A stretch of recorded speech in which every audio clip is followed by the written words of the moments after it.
एक ऐसी पिच जहां पर पाकिस्तान की टीम 500 से ज्यादा रन बना चुकी है। ओपनर अब्दुल्ला शफीक आते हैं, एक कमाल का शतक लगाते हैं।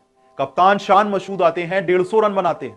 सौद शकील अच्छा खेलते हैं, आगा सलमान अच्छा खेलते हैं, सब अच्छा करते हैं। लेकिन जब सेम पिच पे बाबर आजम आकर सिर्फ 30 रन बनाते हैं तो लोग सवाल उठाते हैं, और जाहिर सी बात है सवाल उठने भी चाहिए। तो लोगों ने सवाल उठाए, लोगों ने बाबर आजम को ट्रोल भी किया कि मुल्तान के हाईवे जैसी पिच पर भी आप स्कोर नहीं कर पाए।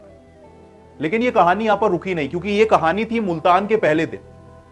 लेकिन कहानी और ज्यादा बुरी तब हो गई, हद तब जाकर हो गई, जब पाकिस्तान की टीम ने नसीम शाह को नाइट वॉचमैन बनाकर भेजा। सोचिए, नसीम शाह एक ऐसे प्लेयर हैं जो नंबर 10 या नंबर 11 पे खेलते हैं, लेकिन उन्हें नाइट वॉचमैन बनाकर भेजा गया। और हद तब जाकर हो गई जब नसीम शाह ने भी बाबर आजम से बेहतर बैटिंग की और उनसे ज्यादा रन बना दिए।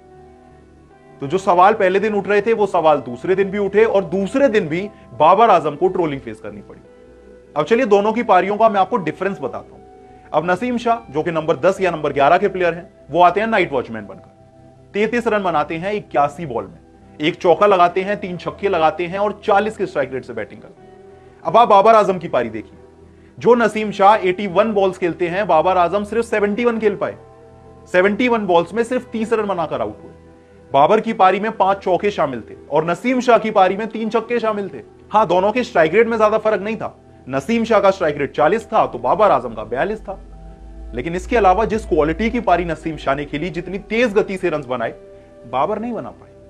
और यही वजह है कि अब पाकिस्तान के ही फैंस बाबर आजम को ट्रोल कर रहे हैं कि आप एक ऐसे पॉइंट पे आ चुके हैं जहां एक गेंदबाज भी आपसे बेहतर बैटिंग कर रहा है, और बेहतर बैटिंग नहीं कर रहा, हर महीने में आपसे बेहतर नजर आ रहा है। क्योंकि नसीम शाह की 33 रनों की पारी को देखें तो लगभग 1.5 घंटे तक वो क्रीज पे जमे रहे और इंग्लैंड के गेंदबाजों की नाक में दम कर दिया। 81 बॉल्स खेली, जिसमें एक चौका भी लगाया, 3 छक्के लगाए। और सिर्फ नसीम शाह नहीं, आप सारे बैट्समैन देख लीजिए। अब्दुल्ला शफीक आते हैं, 184 बॉल पे 102 रन बनाते हैं। शान मशहूद आते हैं, 177 बॉल पे 150 बनाते हैं। सौद शकील आते हैं, 177 बॉल पे 82 बनाते हैं।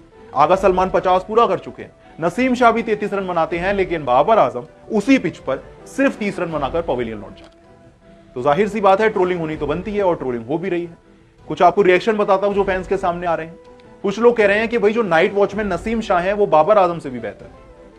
कोई कह रहा है कि मुझे समझ नहीं आ रहा लोग क्यों ट्रोल कर रहे हैं बाबर को। यार, बाबर का स्ट्राइक रेट 42 का था, नसीम का 40 का था, तो अच्छी बैटिंग तो बाबर ने की ना। मतलब थोड़ा सार्कास्टिक ट्वीट था, लेकिन बाबर का मजाक उड़ाया।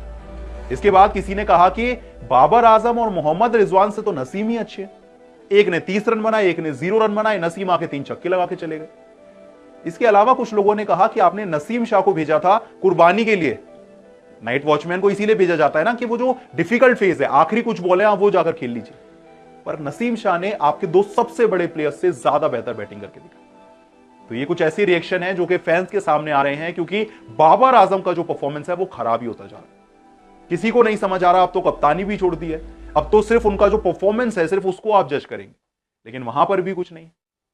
बाबर आजम का अगर परफॉर्मेंस देखिए 2023 के बाद से, तो उनका सिर्फ 21 का एवरेज है।